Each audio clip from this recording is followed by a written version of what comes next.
Today's story is unsettling, and I want to issue a disclaimer. The content in this video is purely for entertainment purposes only. The theories and stories you'll hear are speculative and have no evidence or proof behind them. Viewer discretion is advised. I've made a lot of bad decisions in my life, but this one takes the cake. And the worst part? I have no idea why I'm in trouble. It all started innocently enough. A late night boredom scroll through Reddit. I stumbled across a post in one of those deep web mystery forums. You know the kind.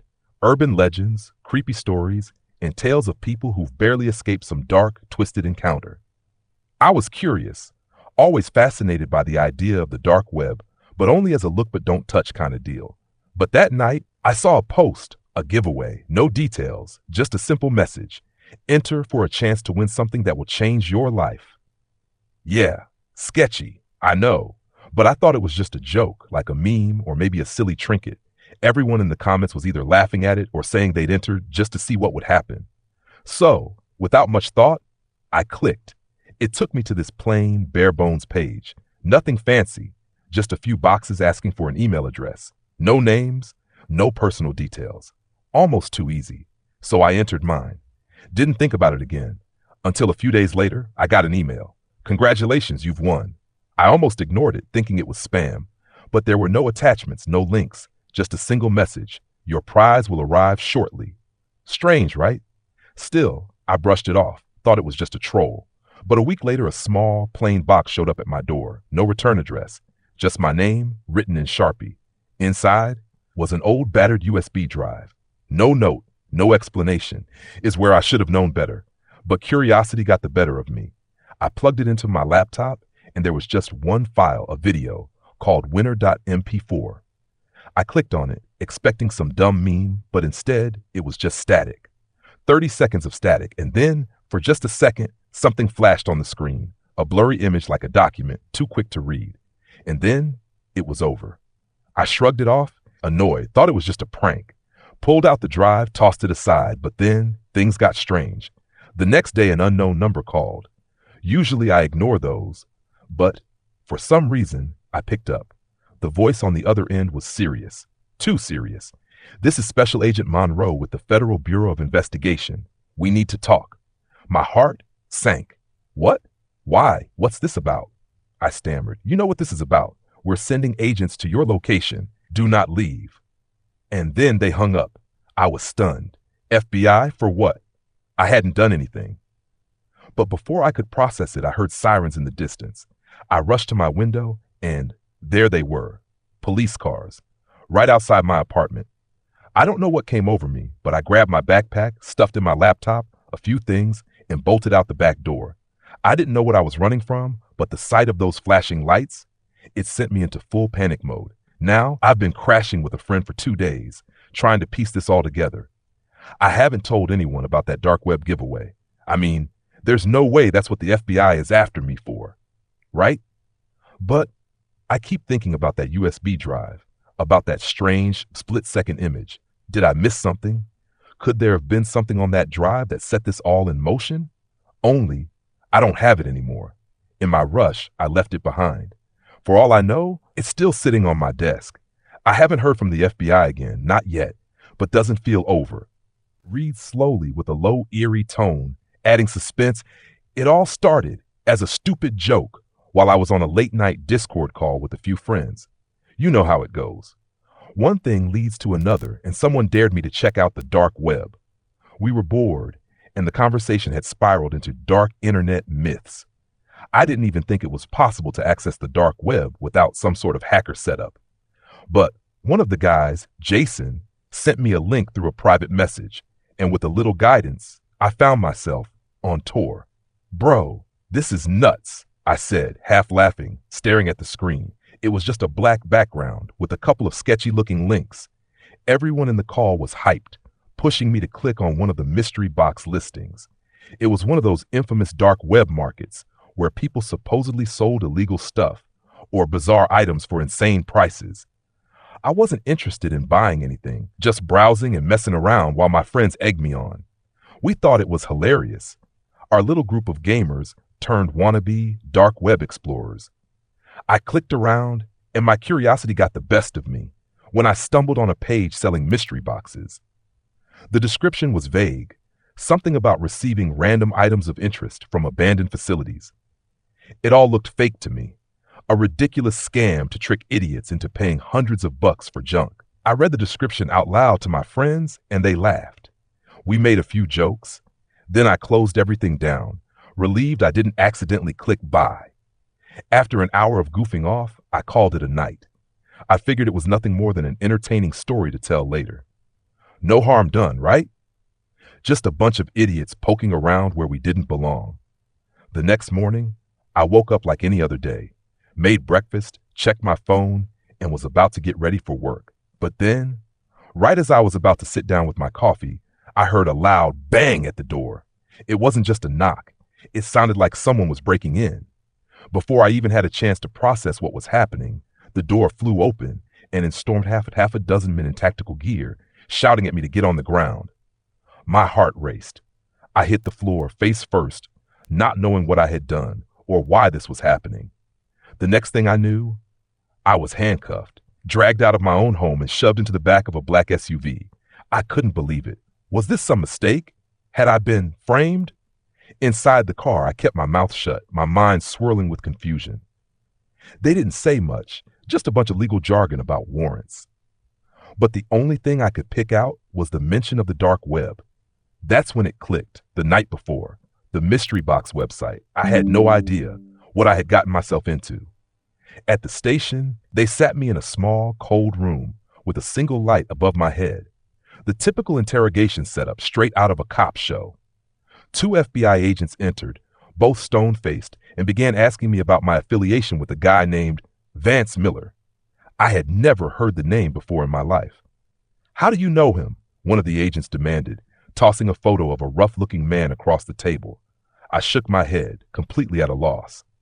"I don't know him," I said honestly. "I've never seen this guy before." They didn't believe me. They kept pressing, asking me about transactions, dark web connections, and the mystery boxes. That's when it hit me. They thought I was involved with that stupid mystery box site I had visited for 5 minutes. They really thought I was working with this guy, selling illegal stuff.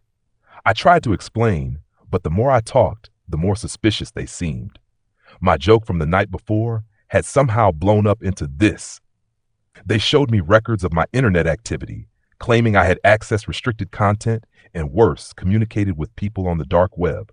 But I hadn't. I didn't even know how to do that. It was just a link, a random link Jason had sent me. The agents weren't having it. They wanted answers about Vance, about his business, and about how I was connected to him. The more I denied it, the more frustrated they became. I kept thinking, this is insane. I was just on Discord, messing around with my friends. Hours passed before they let me go. But they warned me this wasn't over. They were keeping an eye on me, watching for any suspicious activity. I went home, in shock, not knowing what to think or do. How could something as harmless as browsing the dark web as a joke turn into this nightmare? As I sat in my now quiet apartment, it all felt surreal. One minute I was laughing with friends. The next, the FBI was accusing me of being connected to a criminal on the dark web. But here's the weirdest part. They never showed me any solid proof, just vague threats, accusations, and confusion. I still had no idea who this Vance Miller was, but they were convinced I was tied to him. That night, I didn't sleep.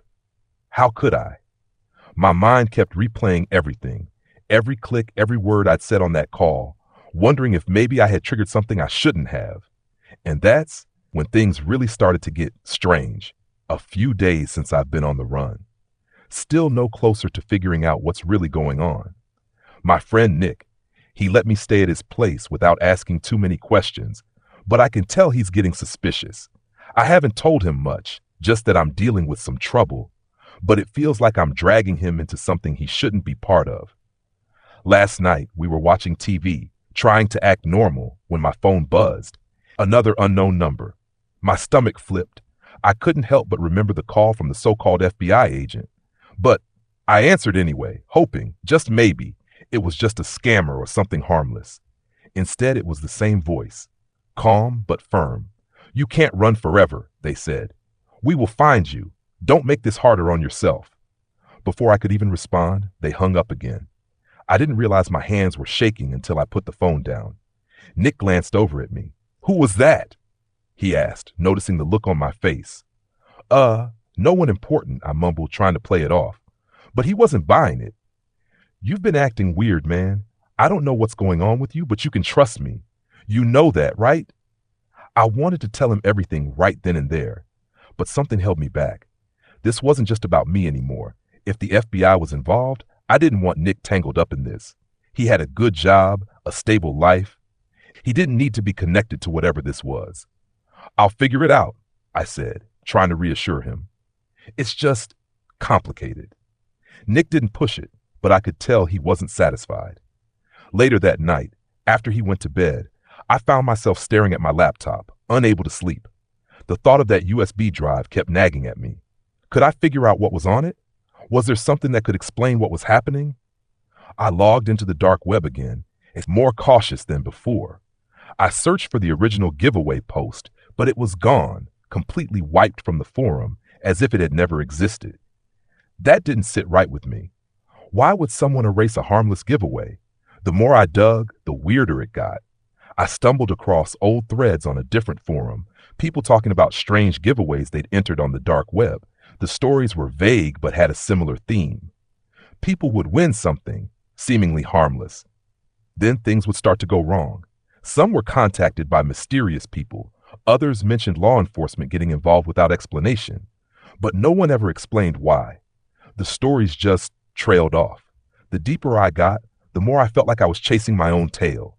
No clear answers, no obvious connection, but it all felt too similar to ignore. Frustrated, I closed my laptop. My head spun with questions. I knew I couldn't stay at Nick's much longer. If the FBI was really after me, I didn't want to put him in danger. But where could I go? Just as I was about to shut down for the night, my phone buzzed again. Another unknown number. I stared at the screen, my thumb hovering over the answer button. I didn't want to pick up. I really didn't. But I needed to know. I hit accept and held the phone to my ear. For a moment, there was nothing but silence on the other end. Then the same voice spoke, but this time, it sounded different, less authoritative, more urgent. "You don't understand what you've done," the voice said. "But it's not too late to fix it. Meet us tomorrow, 9 a.m. at the location we'll send you. Don't be late." And then the line went dead. I sat there staring at my phone in disbelief. Meet them? Tomorrow? Was this some kind of setup? But before I could think it through, a text came through with an address. Downtown, not far from Nick's place. Busy, public. I wasn't sure what to do. Part of me wanted to ignore it, to keep running. But the other part, the part that just wanted answers, was tempted to show up. What did they mean I could fix it? What had I even done? And most importantly, could this be my way out? The next morning, I woke up groggy, barely catching a few hours of sleep. I was still in shock from everything that had happened the day before. I mean, the FBI raiding my house? That's the kind of thing you hear about on the news, not something that happens to regular people like me. I tried to tell myself it was just a misunderstanding, something they would figure out soon, and that this whole thing would blow over. But no matter how hard I tried to push it out of my head, I couldn't shake the feeling that I was tangled in something much bigger than I realized. As soon as I got out of bed, I noticed how quiet everything felt. It was like the world had hit pause. No Discord messages, no notifications. Usually by this time, my phone would be buzzing with messages from the group chat. But today, nothing. I opened my laptop to check if I'd missed something. The first thing I noticed was that my Discord account had been logged out. Weird. I tried to log back in, but an error message popped up, saying my account had been temporarily disabled. I stared at the screen, confused. My email wasn't working either. Locked out of that, too. Everything was locked down. All I could think was that it had something to do with the FBI raid. Maybe they were still digging through my online stuff, trying to find a connection between me and this Vance guy. But it didn't make sense. Why disable my accounts if I had nothing to hide? I hadn't done anything wrong. It was just a dumb joke, right? I called Jason, hoping he might have some answers. It took a few rings before he picked up, his voice sounding groggy and annoyed. "Dude, what's up? It's early." I told him what happened. He went silent for a moment, then let out a nervous laugh. You're joking, right? The FBI? For real? Yeah, man, I said, my voice low. They barged into my house, arrested me, and started asking about some mystery box guy, Vance something. It was nuts. Jason paused again. Wait, Vance Miller? Yeah, that's the name. You've heard of him? Yeah. He sounded uneasy. He's like this notorious seller on the dark web. People say he's into some seriously illegal stuff, more than just weird mystery boxes. I felt my stomach drop. Jason's casual tone wasn't helping. But I didn't buy anything. I was just looking around. I don't know, dude. Maybe that's all it takes. You know how shady those places are. Even just clicking on the wrong link can get you in deep. I've heard stories. I cut him off, not wanting to hear more. The last thing I needed was another horror story about the dark web. My mind was already racing, trying to figure out how I'd gotten into this mess in the first place. It didn't help that my whole digital life was now basically frozen. For the next few days, I tried to go about my routine. Work, eat, sleep, repeat. But everything felt off. I couldn't use my usual accounts, and I felt like I was walking on eggshells, waiting for the next shoe to drop. Every time my phone buzzed, my heart skipped a beat, half expecting another visit from the feds. Then, on the third day, something even stranger happened. I was at work, trying to focus on the usual stuff, emails, reports, the boring 9-to-5 grind, when I noticed someone standing at the front desk. He was talking to one of my coworkers, but his eyes kept flicking in my direction, like he was trying to size me up without being obvious about it. I tried not to overthink it. People look at each other all the time, right? But then, after a few minutes, my coworker came over, saying the guy wanted to speak to me.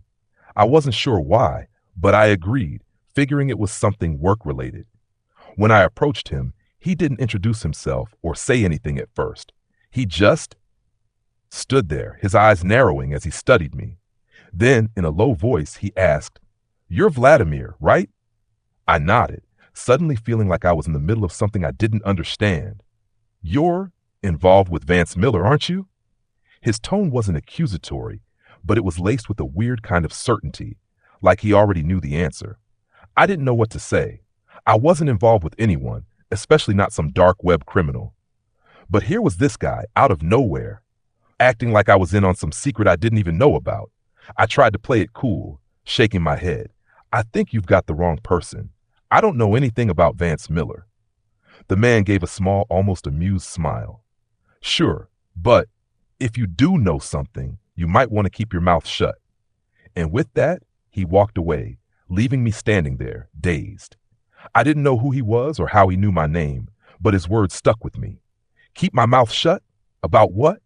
I didn't even know what was going on. And now random people were showing up at my job, throwing out vague warnings. By the time I got home that evening, I felt the weight of everything pressing down on me. The FBI raid, the locked accounts, the strange man at my work. It was all piling up, and yet I still had no idea what this Vance Miller connection was all about. All I knew was that something was happening behind the scenes, something I wasn't a part of, but was somehow getting pulled into. And if I wasn't careful, things were only going to get worse. I barely slept that night. The thought of meeting whoever had been calling me, whether they were from the FBI or not, kept me on edge. I didn't know if it was a trap or if they genuinely wanted to help me. Either way, I knew I couldn't ignore it. I had to go. The next morning, I slipped out of Nick's apartment before he even woke up.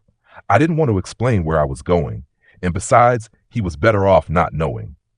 The address I'd been sent was for a coffee shop downtown, one of those spots that always seemed busy, filled with students and professionals glued to their laptops. If this meeting went sideways, at least I'd be surrounded by people. Public places felt safer, even if it was just an illusion. I got there, ordered a coffee, and sat by the window, pretending to scroll through my phone as I waited. I had no idea who I was meeting. Would they be in a suit, wearing sunglasses, like in the movies? Or would it be someone totally unassuming? Each time the door swung open, I tensed. But no one looked out of the ordinary, just people grabbing their morning coffee on their way to work. And then, just as I was beginning to think I'd been stood up, a woman slid into the chair across from me. She looked completely normal, mid-30s, dressed casually in jeans and a jacket. She didn't have the intimidating presence I'd expected, but there was something in her eyes. Eyes calm, but serious. "You came," she said, as if we were old friends meeting for a casual chat. "Yeah," I replied, trying to keep the nervousness out of my voice. "You've been calling me. What's going on?" She didn't answer right away. Instead, she pulled out her phone, tapped something on the screen, and then turned it toward me. I expected to see some sort of document or evidence, but instead, it was a live feed. A video of my apartment building. I could see my front door clear as day, with two men in suits standing outside. "They've been there since last night," she said, voice calm, "waiting for you to come back." I blinked, trying to process what I was seeing. "Who are they? FBI?" "Something like that," she replied, not elaborating. "Look, you got involved in something you don't understand. That giveaway you entered, it wasn't what you think." I frowned. "What do you mean? It was just a stupid contest. I didn't even get anything, just some USB drive with a dumb video on it." "That's where you're wrong." She leaned in slightly. "That USB drive was a test. You weren't just picked randomly. They were looking for specific people, and you fit the profile." I felt a knot forming in my stomach. "What profile? I'm just some guy. I didn't do anything." "Exactly," she said. "You didn't need to. They weren't looking for criminals or hackers. They were looking for people who'd take the bait without asking too many questions. People who wouldn't think twice about plugging in a strange USB drive." "But why?" I asked, my voice a little too loud for the crowded coffee shop. A few people glanced over, and I quickly lowered my voice. "What could they possibly want from me?" She sighed. "It's complicated. That drive wasn't just a video. There was something hidden in the file, something you activated when you played it. That's why the FBI is involved. They think you have access to something you're not supposed to. But the truth is, you're just caught in the middle." I sat back in my chair, my mind spinning. "So what do I do now? Just keep running forever?" "No," she said firmly. "You don't have to run, but you can't go back to your normal life either. Not yet." "What does that mean?" I asked, trying to keep up with everything she was saying. She glanced around the coffee shop, making sure no one was listening. "You need to disappear for a while. Lay low. There are places you can go, places where they won't find you. I can help with that." I stared at her, unsure whether to trust her. This was all happening so fast, too fast. "And why should I trust you?" I asked, crossing my arms. "For all I know, you're part of this too." She smirked, but there was no humor in it. "I'm not with them. I was like you once, caught up in something I didn't understand. I learned the hard way that trusting the wrong people can get you into even more trouble. But I'm offering you a way out." I didn't know what to say. Part of me wanted to believe her, but the whole situation felt surreal. How could I just walk away from my life like that? I had a job, friends, a home, but then again, what choice did I have? If the FBI, or whoever those guys were, really thought I was involved in something illegal, they weren't going to just let this go. "What happens if I say no?" I asked, my voice barely above a whisper. She shrugged. "Then you take your chances. Maybe you get caught, maybe you don't. But if you do, they won't listen to your side of the story. They'll assume you know more than you do. And trust me, they won't be gentle about getting answers." I sat there, staring down at my coffee cup, feeling the weight of the decision pressing down on me. This wasn't how I expected my life to go. I'd never been in trouble with the law, never done anything to make me a target. But now I was faced with a choice I didn't want to make. "Okay," I said finally, my voice barely steady. "What do I need to do?" She smiled, but it didn't reach her eyes. "Meet me tomorrow. Same time, same place. I'll give you everything you need."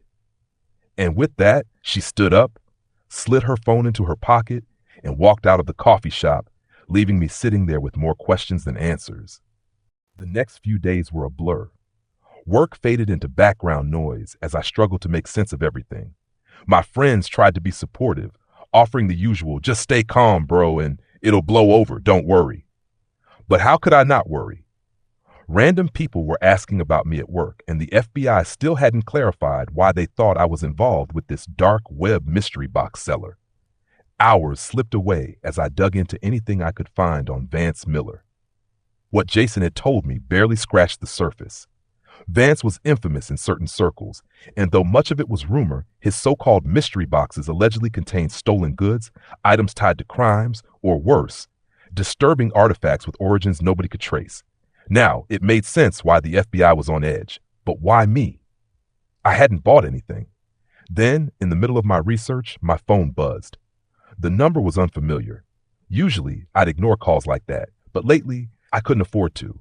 I hesitated, then answered. Hello? A pause, then a voice. Calm, too calm. You're looking for answers about Vance Miller, right? My stomach twisted. Whoever it was sounded eerily certain. I didn't respond right away, wondering if this was another prank or something worse. Finally, I asked, Who is this? I'm someone who knows things. I can help you, but first, you need to listen. I didn't know what to say. Part of me wanted to hang up, but another part, the part desperate for answers, kept me on the line. I don't know how you got involved, the voice continued, but you've caught the attention of people, important people, the kind you don't want attention from. Look, I didn't do anything. I clicked on a website as a joke, that's all. That's not how they see it. His voice sharpened. They think you're part of the operation. You have ties to Vance's business, whether you like it or not. I opened my mouth to argue, but he cut me off. Listen carefully. The FBI? They don't know half of what's going on. They're chasing shadows. But you're caught in the middle, and that's dangerous. If you want this to end, you need to help them. Help them? I echoed, confused. How? You're the only one who's clean. You haven't bought anything or made any deals. That makes you valuable to them. They'll use you to get to Vance, and when they do, it'll be over, for you at least. My pulse quickened. Was he saying I was bait? The thought of being used in some investigation without even knowing how deep it went was terrifying. But did I have a choice? The FBI had already kicked in my door once. If I didn't cooperate, they might just arrest me again. What am I supposed to do? I asked, feeling a knot form in my throat. Don't worry.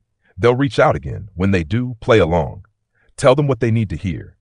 They're closer to catching Vance than you think. Before I could respond, the line went dead. I stared at my phone, a sinking feeling washing over me. Could I trust this mysterious caller? But somehow, what he said made sense. The FBI hadn't shown their full hand. They were probing, seeing what I knew, waiting for me to slip up, and maybe, just maybe, using me to get to someone bigger.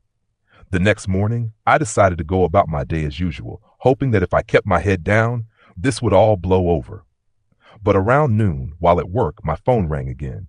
This time, it was the FBI agent who'd questioned me before. We need you to come in, he said, his tone serious.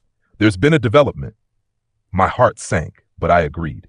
At the station, the same two agents sat across from me, looking slightly less hostile than last time. They started with the usual questions, what I knew about Vance, how I'd ended up on that website. Same routine. And then they dropped a bombshell. We've intercepted some communications. Vance Miller knows about you. He's mentioned you by name. What? How? I don't know this guy. My eyes widened in disbelief. The agent leaned forward. We believe someone used your account as a proxy to communicate with him. That's why we need your help. If you work with us, we can clear this up. Someone had used my account. Everything suddenly made sense. The FBI's suspicion, my accounts being locked. It wasn't just a few clicks. Someone had used my digital footprint to cover their tracks. The agent must have seen the shock on my face because his tone softened. We're not after you, but we need your help to get to the bottom of this. Work with us, and we can clear your name. I sat there, feeling like I was sinking deeper into someone else's nightmare. But could I really say no? Not with the FBI involved. Not when they were offering me a way out. I'll help, I said quietly, hoping I wasn't making the biggest mistake of my life. Slow and low in a chilling. I spent the rest of the day trying to make sense of everything. It still felt like a nightmare. How could a random giveaway lead to this? I kept going over what the woman had said. The USB drive was a test, a trap even. But for what? And why me? I didn't go back to Nick's apartment that night. I couldn't risk it. Instead, I checked into a cheap motel on the edge of town under a fake name, something I never thought I'd be doing in my life. The room was basic, a bed, a small TV, and a window overlooking the parking lot. I didn't bother unpacking, Just dropped my bag on the floor and sat on the bed, staring at the ceiling, trying to come up with a plan. What worried me most was how this would all end. The woman from the coffee shop had promised answers, but could I really trust her? I didn't even know her name, but she seemed to know things I couldn't ignore. And part of me believed that she'd been through something similar before.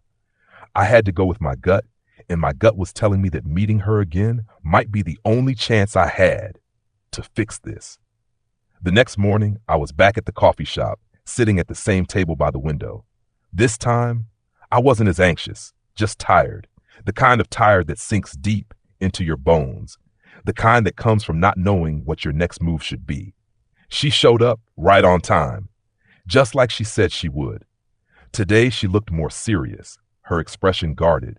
She sat down without saying anything at first, just reached into her bag and pulled out a manila envelope. It was thicker than I expected. She slid it across the table to me, her eyes scanning the room to make sure no one was watching. "Everything you need is in here," she said quietly. "New ID, some cash to get you started, and a contact who can help you stay off the grid." I stared at the envelope, feeling the weight of what was inside. "Is this really the only way?" I asked, my voice sounding more defeated than I intended. "It's the safest way," she replied. "For now, at least. Once things cool down, maybe you can come back. But for now, you need to disappear." I didn't know what to say. I'd never imagined my life taking a turn like this. Sure, I'd read stories about people going on the run, but it was always something that happened to other people. People who'd actually done something wrong. But here I was, about to abandon my life over a USB drive and a shadowy contest that I still didn't fully understand. As if reading my mind, she leaned in slightly. "I know this is hard to accept," she said, "but the people after you, they won't stop until they're sure you're no longer a threat. And right now, they think you are. It doesn't matter whether or not you did anything. What matters is what they think you know." I nodded, feeling the weight of her words settle in. "And what about you?" I asked, still not fully trusting her. "Why are you helping me?" She hesitated, then sighed. "Let's just say, I know what it's like to be in your position. I was once where you are, and someone helped me. Now it's my turn." There was something in her tone, something that made me believe she was telling the truth. But there was still one thing I needed to know before I could take the next step. "What's really going on here?" I asked. "Why are they after me? What's on that USB drive?" She paused, her eyes flicking to the envelope in my hands. "I don't have all the answers," she admitted, "but I do know that the drive contains sensitive information, something that wasn't meant for the public. It's encrypted, hidden in the file, and when you played the video, you unknowingly triggered a traceable signal. That's why they're after you. They think you have access to something that could expose them." "Expose? Who?" I pressed. She shook her head. "That, I don't know. But whoever they are, they've got enough power to make people disappear. That's why you need to leave before they catch up to you," she just told me. It was a lot to take in. Part of me still didn't want to believe it. But the facts were staring me in the face. The men at my apartment, the phone calls, the mysterious giveaway. It all lined up. Whether I liked it or not, I was in deep. And the only way out was to follow her plan. Reluctantly, I picked up the envelope and slid it into my backpack. "Okay," I said, my voice steady. "I'll do it." She nodded, standing up from the table. "Good. I'll be in touch if anything changes. Stay off the grid and don't use your old contacts. It's the only way you'll stay safe." With that, she turned and left the coffee shop, leaving me alone once again. I sat there for a while, finishing my coffee, trying to process everything that had happened. The weight of the envelope in my backpack felt heavier than it should have, like a burden I wasn't ready to carry. But I didn't have a choice. After a few minutes, I got up, left some cash on the table, and walked out into the cold morning air. I didn't know where I was going yet, but I knew I couldn't stay in the city much longer. It was time to disappear. After agreeing to help the FBI, I walked out of the station, feeling like I just made a deal with the devil. I wasn't sure what I'd signed up for, but I didn't have a choice. My name was already in the mix, and the only way to clear it was to cooperate. The first step was regaining access to my accounts. The FBI arranged for my email and Discord accounts to be unlocked, though under heavy surveillance. Not exactly comforting.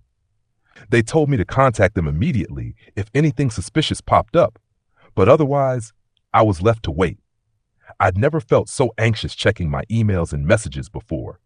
Every notification set me on edge, making me wonder if it would pull me deeper into this dark web mess. A few days passed with nothing unusual, and I started to believe this nightmare might end without needing to do much more. I tried to focus on work, chat with friends online, and ignore the whole Vance Miller situation. But just as I started to relax, something happened that made everything spiral again. It was late in the evening, and I was scrolling through Discord, catching up on group chats, when I got a private message. The username was unfamiliar, just a string of random numbers and letters. My stomach sank. I knew something was off. I hesitated, but opened it anyway. The message was short. "We know what you did. You're in too deep now." My heart pounded as I read the words. The FBI hadn't mentioned anything like this, and I had no idea who we was. The logical part of me wanted to ignore it, but I knew I couldn't. I forwarded the message to the FBI as instructed, expecting them to get back to me with answers. The next day, the message was gone, vanished, no trace of it in my chat history. I contacted the agents right away. They assured me they'd received the screenshot and were looking into it, but they couldn't say much beyond that. "Stay calm and stick to the plan," they told me. Easier said than done when random people are sending you cryptic threats. That evening, the agents called back. "We need to meet again," one of them said. Something came up. The tone in his voice made me uneasy, but I agreed to meet them at the station. When I arrived, they weren't playing around anymore. They went straight into the details.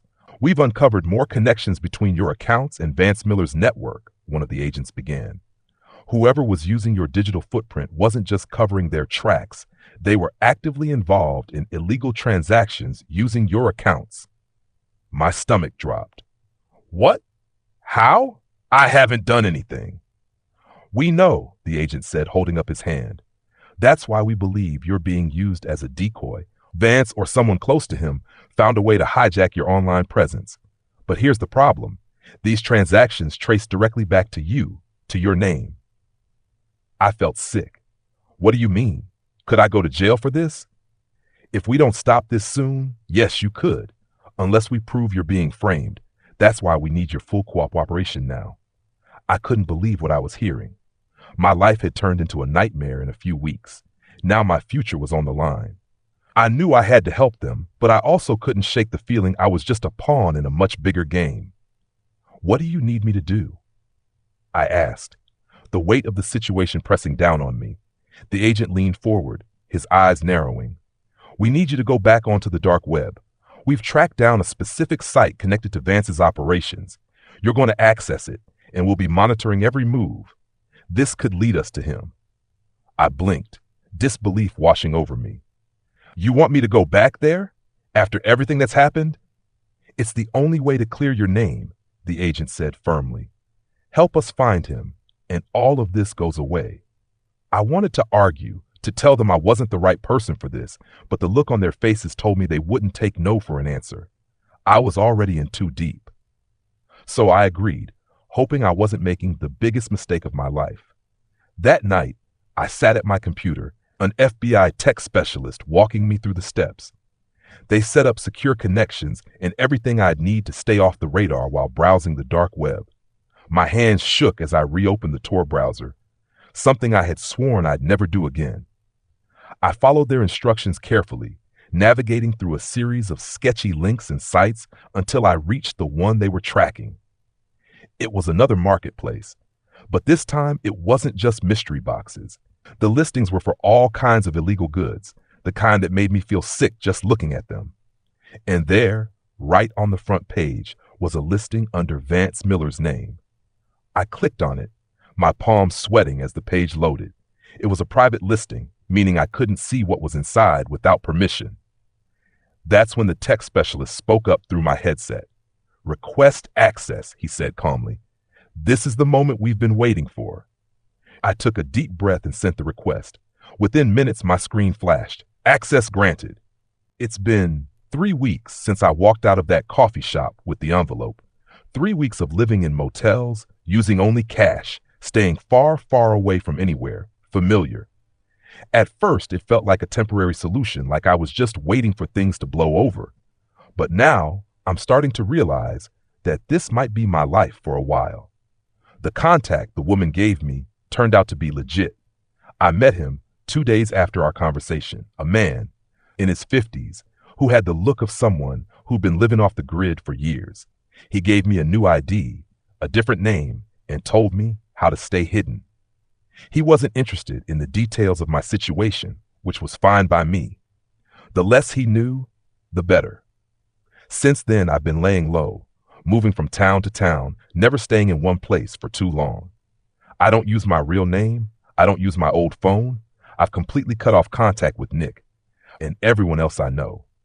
It's strange, being disconnected like this, lonely even, but it's necessary. There hasn't been any sign of the FBI or whoever those guys were that showed up at my apartment. No more phone calls, no strange men in suits lurking around. It's almost like they've given up, looking for me. Almost. A few days ago, I got another call from a blocked number. This time, I hesitated before answering, my stomach knotting up. I've been so careful, making sure not to leave any trace, but when I picked up, there was no one on the other end, just silence. Then, after a few seconds, a familiar voice spoke. "You're doing the right thing," the woman from the coffee shop said. "Stay low, keep moving. It's not safe to come back yet." Before I could say anything, the line went dead. I sat there, staring at the phone, wondering how she'd gotten my number. I hadn't given it to anyone. The phone I was using was a burner, bought from a convenience store in the middle of nowhere, but somehow she'd found me. That's when it hit me. She wasn't just helping me, she was watching me, making sure I stayed on the path she laid out. I didn't know if that was a good thing or a bad thing, but either way, it confirmed what I'd already suspected. I wasn't out of the woods yet. Over the next few days, I started to piece together what little I knew, the dark web giveaway, the USB drive, the hidden file. It was all part of something bigger, something I still didn't fully understand. The men who came to my apartment weren't just after me for fun. They were after something valuable, something dangerous, and somehow I'd gotten caught in the middle of it. But here's the thing. I don't know what that something is. I never saw what was really on the USB drive.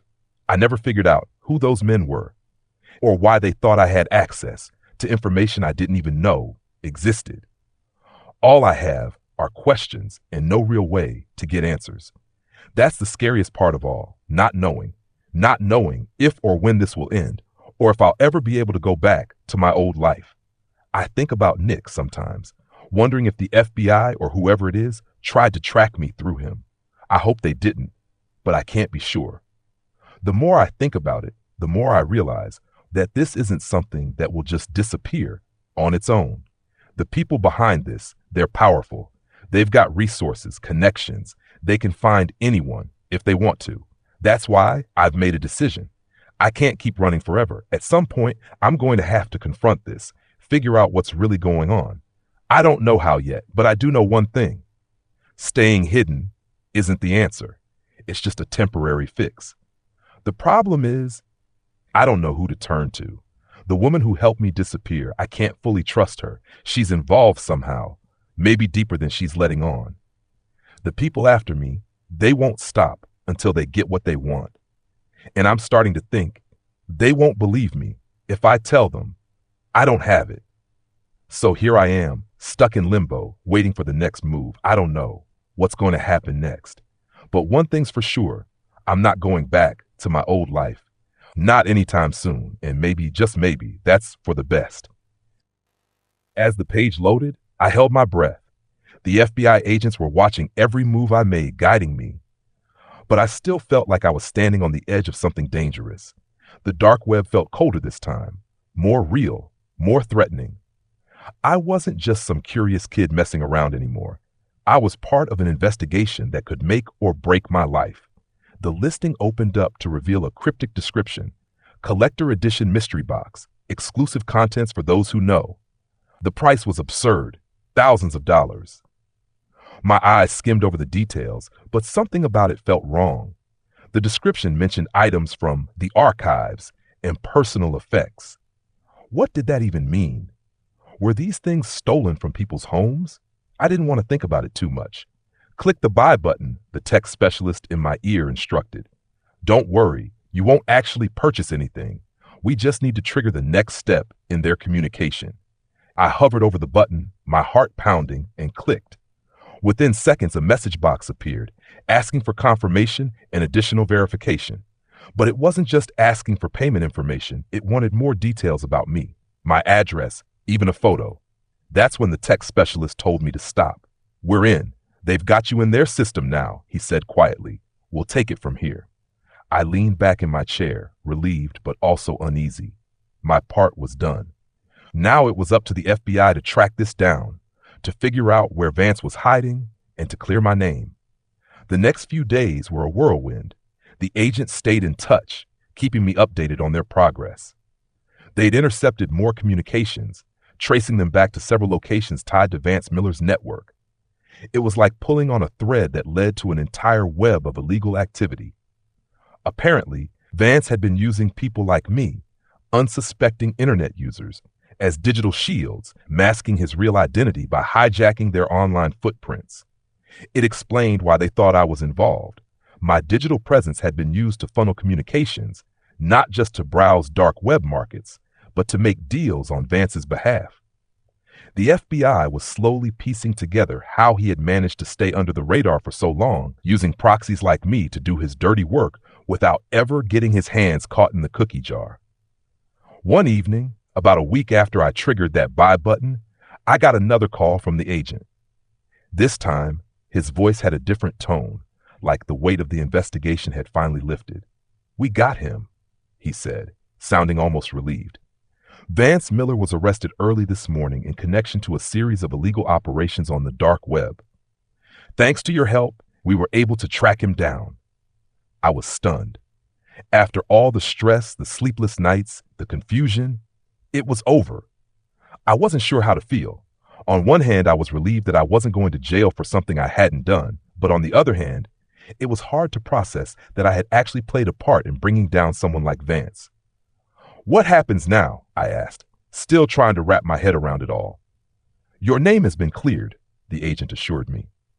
We'll keep your accounts under surveillance for a little while longer, just to be safe. But you're out of the woods. You won't be hearing from us again after this. I felt a huge weight lift off my shoulders. It was finally over. The nightmare that had started as a joke on Discord had come full circle, and I was free. As the days passed, life slowly returned to normal. My accounts were restored, my digital presence was no longer under lock and key, and I could finally breathe easy. But something had changed.